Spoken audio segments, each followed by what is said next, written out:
Hello students, कैसे हैं आप लोग। आई होप आप लोगों की पूरी तैयारी कंप्लीट हो चुकी है। आप लोगों ने फर्स्ट वीडियो डिफरेंसेस के सारे कंप्लीट कर लिए हैं, उससे आपको हेल्प हुई होगी। सेकंड वीडियो जिसमें हम सेकंड बुक के इम्पॉर्टेंट जो भी डिफरेंसेस हैं वो भी कंप्लीट कर लेते हैं। और कल का पेपर आप लोगों का बहुत अच्छा जाएगा। Best of luck. बिल्कुल बिना किसी टेंशन के आप अपना पेपर दीजिएगा, ठीक है। कोई टेंशन लेने की जरूरत नहीं है, हम लोगों की तैयारी बहुत अच्छी है, ठीक है। चलो तो सेकंड पार्ट जल्दी से कंप्लीट कर लेते हैं। और ठीक है, इसको भी अच्छे से सुन लीजिएगा। और एक बार यदि आप जा रहे हो एग्जाम देने और अगर आपको लगता है रिवाइज, तो एक बार फिर से जल्दी से रिवाइज करके जरूर जाना। ये डिफरेंसेस आपको कम से कम 8 से 10 नंबर या 15 नंबर तक भी दे सकते हैं। क्यों? क्योंकि ये टॉपिक्स इनसे रिलेटेड क्वेश्चंस तो आएंगे, है ना। तो ये डिफरेंसेस से हम लोग टॉपिक का भी कवर हो जाता है, तो अच्छे से इसको भी करके जाना है, ठीक है। चलो करते हैं स्टार्ट। चलो, सबसे पहला डिफरेंस है कैपिटल मार्केट और मनी मार्केट, है ना। जब हम पैसा इन्वेस्ट करते हैं with in 1 year short term के लिए, तो वो मनी मार्केट कहलाता है। और जब हम लॉन्ग टर्म में 1 साल से ज्यादा के लिए पैसा इन्वेस्ट करते हैं, तो वो क्या कहलाता है बेटा? Capital market. पहले पार्टिसिपेंट, तो कैपिटल मार्केट में याद रखेंगे bank, public, private companies, foreign investors and ordinary retail. ये ध्यान रखना, फॉरेन इन्वेस्टर्स भी यहाँ आ रहे हैं और ऑर्डिनरी रिटेल भी यहाँ पर आ रहे हैं। कौन से? कैपिटल मार्केट में। और मनी मार्केट में financial institution, bank, public and private companies आएंगे। But foreign and ordinary retail investor do not participate in money market. Money market में ऑर्डिनरी रिटेल और फॉरेन इन्वेस्टर्स नहीं आते हैं, ध्यान रखिएगा। फिर duration, the capital market deals in medium and long term securities और money market deal with short term securities. जब हम 1 साल से कम के लिए पैसा इन्वेस्ट करते हैं तो वो कहलाता है मनी मार्केट, है ना। म्यूचुअल फंड्स और इन्वेस्टमेंट शॉर्ट टर्म के लिए जब हम पैसा लगाते हैं तो वो money market. Instrument, the common instrument of capital market, equity shares, debentures, preference share, bond, other innovative securities, है ना। जो security मतलब जिनमें पैसा हम लंबे समय के लिए लगा रहे हैं, 5 साल 10 साल। और यहाँ पर common instrument of money market में होता है ट्रेजरी बिल। ये ध्यान रखेंगे, एमसीक्यूज में आ सकता है। ट्रेजरी बिल आरबीआई से इश्यू करती है। Trade bill, certificate of deposit, commercial paper. ये छोटे समय, कम समय के लिए जब हम पैसा इन्वेस्ट करते हैं तो हम इनमें से कोई भी चीज खरीद सकते हैं, और जब इनकी वैल्यू बढ़ती है तो हम इन्हें सेल कर देते हैं। फिर investment outlay, the investment in capital market does not require huge financial investment. क्योंकि हम लंबे समय के लिए पैसा इन्वेस्ट कर रहे हैं, तो यहाँ पे जनरली जो सिक्योरिटीज होती है उनकी वैल्यू कम होती है, 10 रुपए से 100 रुपए तक। और इधर मनी मार्केट में जो पैसा लगाते हैं हम, क्योंकि वो कम समय के लगाते हैं, तो वहां पे एक मोटा अमाउंट लगाते हैं, यानी कि यहाँ पे ह्यूज फाइनेंशियल कैपिटल की जरूरत होती है। Liquidity, capital market securities are considered liquid because of stock exchange, but compare to money market instrument these are less liquid. क्योंकि हम 1 साल से ज्यादा के लिए पैसे इन्वेस्ट कर रहे हैं, तो बहुत जल्दी पैसा रिटर्न तो मिलता नहीं है। तो यहाँ पे मनी मार्केट के कंपैरिजन में लिक्विडिटी कम होती है, और यहाँ पे लिक्विडिटी हायर होती है, क्योंकि 1 साल के अंदर ही हम पैसा कन्वर्ट कर सकते हैं।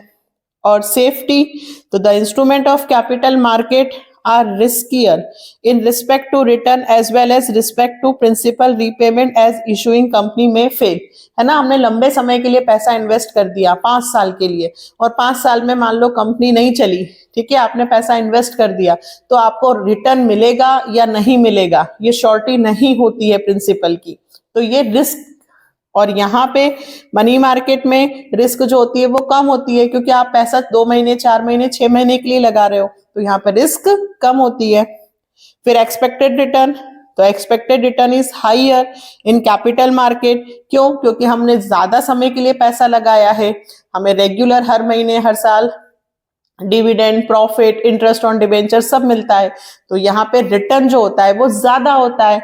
और यहाँ पे मनी मार्केट में जो रिटर्न होता है वो कम होता है, क्योंकि शॉर्ट ड्यूरेशन है, तो पैसा जल्दी रिटर्न मिल जाएगा, तो हाँ, जो इंटरेस्ट है वो बहुत ज्यादा नहीं बनता। नेक्स्ट फिर हम करेंगे, ये भी बहुत इंपॉर्टेंट है, प्राइमरी मार्केट और सेकेंडरी मार्केट, ठीक है, दो हैं इसमें, एक कैपिटल मनी मार्केट और एक प्राइमरी और एक secondary market. Primary market, there is a sale of new securities. जब हम नई सिक्योरिटीज कंपनी डायरेक्ट लॉन्च करती है न्यू सिक्योरिटीज, तो वो कौन सा मार्केट में करती है? प्राइमरी मार्केट में। और यहाँ पर पुराने शेयर्स एग्जिस्टिंग है ना, जो मार्केट में एक बायर है एक सेलर है, सेलर मतलब जिसके पास शेयर है, अब उसको पैसे की जरूरत है तो वो अपने शेयर किसी दूसरे को बेच देगा, ठीक है। तो यहाँ पे जो डील होती है वो एग्जिस्टिंग सिक्योरिटीज की होती है, जो ऑलरेडी पहले खरीदी गई हैं, पुरानी चीजों का खरीदना बेचना। इशूड बाय, तो प्राइमरी मार्केट में securities are directly issue by company, है ना, क्योंकि नई कंपनियां हैं वो डायरेक्ट शेयर्स बेच रही हैं, तो यहाँ पे कौन बेचता है? कंपनी। यहाँ पे किसका रोल होता है? कंपनी का। और यहाँ पे सिक्योरिटीज जो होती है वो इन्वेस्टर्स, किसी को पैसे की जरूरत है, कोई चीज खरीदना चाहता है, तो यहाँ पे दोनों पार्टीज कौन होगी? इन्वेस्टर। एक शेयर बेचना चाहता है, एक शेयर खरीदना चाहता है, यहाँ कंपनी का कोई रोल नहीं होता। फिर capital formation, primary market contribute directly for capital formation, क्योंकि इसमें जो पैसा होता है वो डायरेक्ट कंपनी के पास जाता है, कंपनी शेयर बेचती है और डायरेक्ट उसके पास पैसा जाता है, तो यहाँ कैपिटल फॉर्मेशन होता है। सेकेंडरी मार्केट कंट्रीब्यूट्स इनडायरेक्ट, है ना, क्योंकि यहाँ किसी कंपनी के पास नहीं जा रहा है, यहाँ पे एक व्यक्ति के पास से पैसा दूसरे के पास जा रहा है, ठीक है। Nature of transaction, only buying of security take place in primary market, security can not be sold by investors. यहाँ पे किसी सिक्योरिटी इन्वेस्टर्स के द्वारा नहीं बेची जा रही है, यहाँ पे सिक्योरिटीज डायरेक्ट कौन बेचता है? कंपनी। और यहाँ पे कौन बेचता है? बायर या सेलर, ठीक है, जिसने खरीदे थे अब उसको जरूरत नहीं है, पैसे की जरूरत है तो बेचता है, तो यहाँ पे पार्टीज कौन होता है? Investors. Geographical location, there is no fixed geographical area for primary market. All the institution, bank, foreign investors constitute primary market, ठीक है। इसकी कोई geographical मतलब लोकेशन नहीं है कि आपको वहीं पे मिलेंगे। कंपनी किसी के भी थ्रू माल शेयर्स बेच सकती है, बैंक के थ्रू बेच सकती है, इंस्टीट्यूशन के थ्रू बेच सकती है, तो इसकी कोई जोग्राफिकल लोकेशन फिक्स नहीं है प्राइमरी मार्केट में। बट जहां पर पुरानी चीजें खरीदी बेची जाती हैं उनकी एक जगह फिक्स्ड होती है, तो सेकेंडरी मार्केट की जगह फिक्स है। फिर price of security are fix by the management of company, क्योंकि कंपनी बेच रही है तो यहाँ पे कंपनी डिसाइड करती है सिक्योरिटी की प्राइस, और यहाँ पे जो इन्वेस्टर्स हैं, जो खरीदने वाले बेचने वाले, डिमांड एंड सप्लाई, यहाँ पे उसके हिसाब से क्या डिसाइड होती है? प्राइस सिक्योरिटी की, ठीक है। नेक्स्ट इसके बाद है 147 एडवर्टाइजिंग एंड पर्सनल सेलिंग। ये भी बहुत इंपॉर्टेंट है। Advertising it is an impersonal form of communication, है ना। जब अपन गुड्स बेचते हैं और एडवर्टाइजमेंट करते हैं तो अपन पर्सनली किसी व्यक्ति को तो नहीं कर रहे, वो तो टीवीज में आ रहा है ना, वो तो इम्पर्सनली है। लेकिन पर्सनल सेलिंग में हम खुद जाकर पर्सनली उससे बात करते हैं, तो यहाँ पे पर्सनल अटैचमेंट होता है, ये पर्सनल फॉर्म में होता है। Flexibility, less flexibility as standard message are use. देखिए एडवर्टाइजमेंट जो बन गया है वो बार बार चेंज तो हो नहीं सकता, तो यहाँ पे फ्लेक्सिबिलिटी नहीं होती है। लेकिन पर्सनल सेलिंग में flexible message can be change according to the type of customer. हम जिससे कस्टमर से बात कर रहे हैं वो किस पॉइंट ऑफ व्यू से सोचता है, उसके अकॉर्डिंग हम उसको मैसेज दे सकते हैं। तो पर्सनल सेलिंग में हमारा मैसेज पूरी तरीके से फ्लेक्सिबल हो सकता है, डिफरेंट टाइप्स ऑफ कस्टमर से हम डिफरेंट तरह से बात कर सकते हैं। रीच, इट रीच मासेस, है ना, बहुत लंबे एक साथ लाखों करोड़ों लोगों को हमारा एड दिख सकता है। और यहाँ पे हम कस्टमर से पर्सनली जाकर मिल रहे हैं, तो यहाँ बहुत जल्दी रीच हमारा मास नहीं होता। Cost per person is less at it cover large number of people. देखिए 1 करोड़ रुपए यदि आपने खर्च किए हैं और 1 करोड़ रुपए एडवर्टाइजमेंट पे खर्च करने के बाद यदि वो 10 करोड़, कितने 10 करोड़ लोगों को यदि वो एडवर्टाइजमेंट दिखा है, तो 10 करोड़ डिवाइडेड बाय 1 करोड़ यानी कि 10 रुपए, मतलब एक व्यक्ति के पास हमारी एड जाने का 10 रुपए लगे, है ना। तो यहाँ पे कॉस्ट पर पर्सन बहुत कम आता है। ऐसे तो हमें बहुत दिखता है कि इतना पैसा खर्च किया, लेकिन वो कितने लोगों के पास पहुंच रहा है एड, तो यहाँ पे जो कॉस्ट पर पर्सन है वो कम आएगी। इकोनॉमी होता है एडवर्टाइजमेंट सॉरी, और यहाँ पे cost per person is high and time limited, members can be contacted. हम बहुत ज्यादा लोगों को कांटेक्ट भी नहीं कर सकते, एक एक व्यक्ति के पास यदि हमें जाना है तो यहाँ पे कॉस्ट क्या लगती है बेटा, ज्यादा। फिर कवरेज, यहाँ पे हम कम समय में बहुत ज्यादा कवरेज कर सकते हैं मार्केट में। यहाँ take long time to cover market, market को कवर करने में बहुत समय लगेगा क्योंकि आप एक एक व्यक्ति के पास जा रहे हो। यूज ऑफ मास मीडिया, यहाँ पर हम टीवी, रेडियो, न्यूज़पेपर सबका यूज कर सकते हैं। यहाँ पे हम किसी मास ऑफ मीडिया का यूज नहीं करते, यहाँ पे हम पर्सनल जाकर यूज बात करते हैं। फीडबैक, लेकिन यहाँ पे जो एड दिखता है उसकी फीडबैक हमें नहीं मिलती कि कस्टमर को हमारा एड पसंद आया है या नहीं, लेकिन पर्सनली में जब हम जाते हैं तो सेल्समैन डायरेक्ट फीडबैक ले सकता है। वो उसी वक्त समझ जाता है कि कस्टमर को हमारा माल पसंद आ रहा है या नहीं, वो इसको खरीदने के लिए खरीदना चाहता है या नहीं, है ना। डायरेक्ट हमें उसकी फीडबैक पता चल जाती है। Useful for, more useful for standardised and customer product and more useful industrial and customised product, है ना। जैसे कि आरओ लगवाना है या यहाँ पे कस्टमराइज्ड प्रोडक्ट के बारे में अगर हमें जाना हो और हमें उसे डेमो देना हो तो हमें फिर पर्सनल सेलिंग करना चाहिए। और यदि कस्टमर प्रोडक्ट है जो हर व्यक्ति यूज कर रहा है तो वहां पर हमें किसकी जरूरत है, एडवर्टाइजिंग की। एंड लास्ट इसका है जब कंज्यूमर प्रोटेक्शन एक्ट, ये डिफरेंस तो नहीं है, एक तरह से कंपैरिजन दे रखा है, लेकिन इसे भी मैं आपको बता देती हूँ 205, ठीक है। मैंने कंज्यूमर प्रोटेक्शन एक्ट पूरा बना रखा है, सिर्फ ये एक ही टॉपिक मैंने उसमें छोड़ा था तो यहाँ पे इससे कवर हो जाएगा, ठीक है। देखिए जब हम कंप्लेन करते हैं तो मैंने आपको बताया था 3 टियर रेड्रेसल है ना, commission. First district commission, second state commission, third national commission.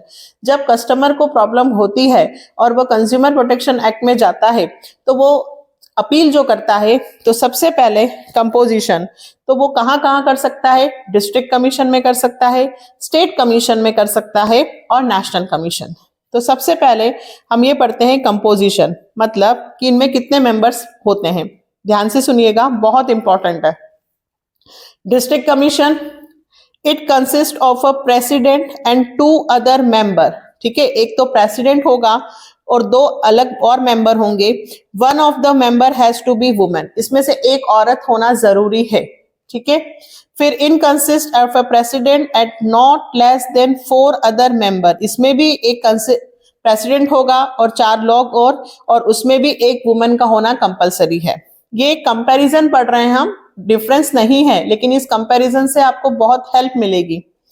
It consist of a president and at least 4 other member, one of the member has to be women, मतलब सब में यही है कि एक प्रेसिडेंट होगा और 4 लोग और होंगे और उसमें से एक वुमेन का होना कंपलसरी है, ठीक है।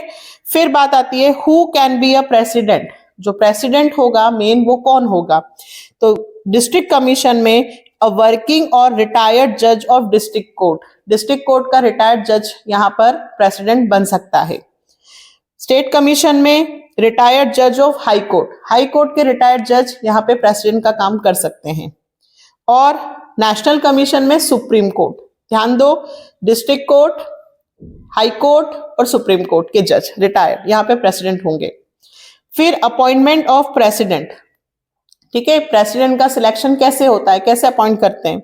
The president is appointed by the state government on the recommendation of the selection committee, state government यहाँ पे कमिटी सिलेक्शन करती है जिसमें से एक व्यक्ति को हम प्रेसिडेंट बनाते हैं, है ना। यहाँ पे जो सिलेक्शन करता है वो कौन है, state government. The president is appointed by the state government after consultation with the chief justice of high court, यहाँ पे स्टेट गवर्नमेंट कर रही है लेकिन कंसल्टेशन किससे करती है, chief justice of high court, मतलब हाई कोर्ट का जज भी यहाँ पर उनसे भी बात की जाती है, उसके बाद हम यहाँ पर प्रेसिडेंट नियुक्त करते हैं। And the president is appointed by the central government after consultation with the chief justice of India, justice of India. फिर entered complaint where the value of goods और सर्विस, देखिए जब 1 रुपए से लेके 1 करोड़ तक का मामला, जैसे देखिए एक लिमिट तय कर दी गई है कि भाई कितने रुपए तक का घोटाला यदि स्पैम हुआ है या कितने की फ्रॉड हुई है या नुकसान हुआ है तो कहाँ, यदि 1 करोड़ तक का मामला है, 1 रुपए से, 0 रुपए से नहीं, 1 रुपए से लेके 1 करोड़ तक का यदि गुड्स एंड सर्विस की वैल्यू का कोई मामला है तो वो उसके लिए हम कहाँ जाएंगे, डिस्ट्रिक्ट कमीशन के पास। और 1 करोड़ से लेके 10 करोड़ तक का यदि मामला हुआ, ठीक है, रिलेटेड, तो हम किसके पास जाएंगे? स्टेट कमीशन के पास। और 10 करोड़ से ऊपर कितने का भी रिलेटेड वैल्यू से रिलेटेड मामला है तो उसके लिए हम कहाँ जाएंगे? National commission. 1 करोड़ तक, 1 करोड़ से 10 करोड़ तक और 10 करोड़ से ऊपर का यदि मामला है गुड्स या सर्विस का, ठीक है, तो उसके लिए हम किसके पास जाएंगे? National commission. अब लास्ट है अपील अगेंस्ट ऑर्डर, ठीक है। यदि आप सेटिस्फाइड नहीं हुए, a person who is aggrieved by the order of district forum can appeal against such order to state commission within 45 days। यदि मान लीजिए आपने डिस्ट्रिक्ट कमीशन में केस किया लेकिन आपके फेवर में रिजल्ट नहीं आया और आप उससे संतुष्ट नहीं है, सेटिस्फाइड नहीं है, तो आप डिस्ट्रिक्ट फोरम के खिलाफ अपील कर सकते हो, उसके रिजल्ट के खिलाफ, है ना, उन्होंने ऑर्डर दिया उसके खिलाफ 45 दिनों के अंदर, विद इन 45 डेज आप डिस्ट्रिक्ट फोरम की से संतुष्ट नहीं हुए रिजल्ट से, तो आप किसके पास जा सकते हो? स्टेट कमीशन के पास। फिर यदि आप स्टेट कमीशन से क्या भी रिजल्ट आपको पसंद नहीं आया, आप स्टेट कमीशन में गए हो और आपके खिलाफ जो मतलब ऑर्डर आया है उसको आप सेटिस्फाइड नहीं हो, तो आप स्टेट कमीशन के खिलाफ भी शिकायत कर सकते हो या रिजल्ट के अगेंस्ट वापस अपील कर सकते हो विद इन 30 डेज। पहले 45 दिन था, अब 30 दिन के अंदर आपको कहाँ कमीशन कर देना चाहिए? नेशनल कमीशन में। और यदि नेशनल कमीशन के खिलाफ यदि आपको है तो फिर आप सुप्रीम कोर्ट पे जा सकते हैं। लास्ट, सुप्रीम कोर्ट के बाद कहीं नहीं जा सकते। डिस्ट्रिक्ट से स्टेट, स्टेट से नेशनल, नेशनल से सुप्रीम, दैट इज।